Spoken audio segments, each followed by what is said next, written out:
PMO air की press conference के जवाब से जोड़ा जाए तो करीब करीब वही बात उन्होंने भी सामने रखी है। देखिए, बिल्कुल ठीक कहा है सीडीएस चौहान ने। क्योंकि विपक्ष का ये मांग वाजिब है, लेकिन ये लाजमी नहीं है कि साहब डिफेंस मिनिस्टर खुद आके इन जो वक्तव्य हैं उनकी पुष्टि करेंगे, या सीडीएस या chief of the army staff. आपने देखा है, जब भी प्रेस ब्रीफिंग्स होती हैं तो जो कंसीडर्ड या जो कंसोलिडेटेड डिसीजन होते हैं या जो इंफॉर्मेशन पब्लिक डोमेन में शेयर की जा सकती है, वो एक स्पोक्स पर्सन होता है। और ये डिफेंस से भी रिलेटेड है, और भी अगर आपने देखा होगा कोविड में भी एक हेल्थ मिनिस्ट्री का जो स्पोक्स पर्सन था वो मतलब इस तरह की इंफॉर्मेशन दिया दिया करता था। डिफेंस में कई इंफॉर्मेशन ऐसी होती हैं जो कॉन्फिडेंशियल होती हैं, जो ऑपरेशन से रिलेटेड होती हैं। तो हर चीज मतलब पब्लिक के साथ शेयर नहीं की जा सकती, और एक अप्रोप्रिएट समय पे इनको डीक्लासिफाई किया जाता है। क्योंकि मैं खुद सेक्रेटरी रहा हूँ यूनियन वॉर बुक का, और मैंने उसको रिवाइज भी किया है आईडीएस में जब मैं तैनात था।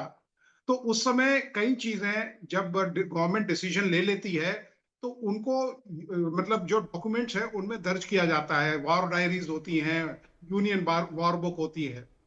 तीसरी चीज, देखिए, इस तरह की जो कॉन्फ्लिक्ट होती है उसमें लॉसेस होना लाजमी है। कोई सेना अगर ये कहती है, हालांकि हर फील्ड कमांडर का ये मानना होता है, ये एम रहता है कि वो कम से कम जो कैजुअलिटीज हैं या मिनिमम कैजुअलिटी के साथ अपने ऑपरेशन को एक सक्सेस की तरफ ले जाए।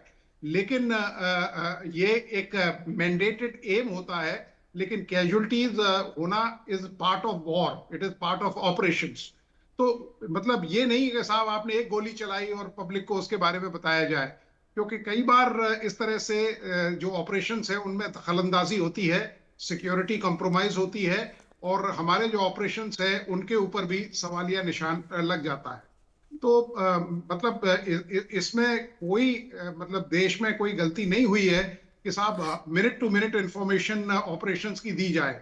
हाँ, सरकार ने जो तीनों सेनाओं के ऑपरेशंस हेड थे, DGMO, DG air ops, DG naval ops, उन्होंने जितनी इंफॉर्मेशन शेयर करनी चाहिए थी वो पब्लिक के साथ की।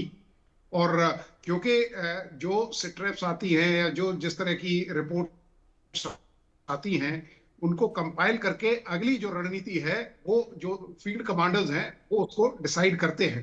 तो पब्लिक का ये मानना कि साहब मिनट टू मिनट खबर उन्हें दी जाए, मेरे अपने विचार ये हैं, तासुरात ये हैं कि साहब इसकी कोई बहुत ज्यादा जरूरत नहीं है। सन 71 वगैरह की लड़ाई आप देखिए तो लोग अखबारों में पढ़ा करते थे, वॉर करस्पॉन्डेंट्स हुआ करते थे, उनकी बदस्तूर ट्रेनिंग होती थी कॉलेज ऑफ कॉम्बैट में, जिसे आजकल आर्मी वॉर कॉलेज कहा जाता है। उनको बॉर्डर एरिया से फेमिलराइज कराया जाता था, उनको इक्विपमेंट से फेमिलराइज कराया जाता था, उनको टर्मिनोलॉजी से फेमिलराइज कराया जाता था।